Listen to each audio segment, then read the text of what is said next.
मधुरापुरी के राज्य पर राजा भीमसेन का शासन था। वह खाने का शौकीन था। उन्होंने एक विशाल भोजन कक्ष बनाया था और विभिन्न राज्यों के प्रतिष्ठित रसोइयों को आमंत्रित किया था। वह हर दिन 4 बार भोजन करता था, जिसमें मास्टर शेफ द्वारा सावधानी से तैयार किए गए स्वादिष्ट व्यंजन रहते थे। आखिरकार अत्यधिक खाने के कारण राजा ने रुचि खो दी और उसे कुछ भी अच्छा नहीं लगा। खाना कितना भी स्वादिष्ट क्यों ना हो, वह शिकायत करने लगा।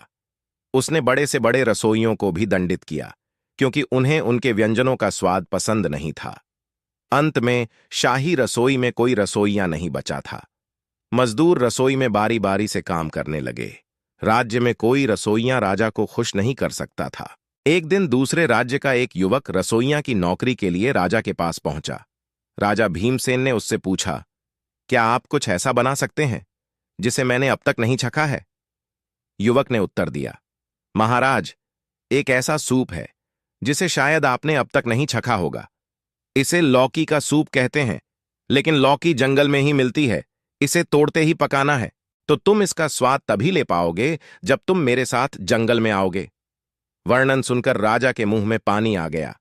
वह युवक के साथ जाने को तैयार था। उन्होंने सुबह चलना शुरू किया और वह शाम को भी चल रहे थे।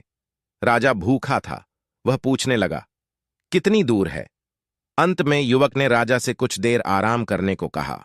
थोड़ी देर बाद उसने कहा कि उसे लौकी मिली और राजा को दिखाएं बिना सूप तैयार करने लगा। सूप बनाने के लिए उसने सिर्फ प्याज का इस्तेमाल किया था। उसने राजा को भेंट की, महाराज, यह रहा आपका लौकी का सूप। भूखे राजा को सूप बहुत स्वादिष्ट लगा और उसने सब पी लिया। उन्होंने कहा कि उन्होंने इतना स्वादिष्ट व्यंजन पहले कभी नहीं खाया था। युवक ने उत्तर दिया, महाराज, यह साधारण प्याज का सूप है। आप घंटों से भूखे हैं।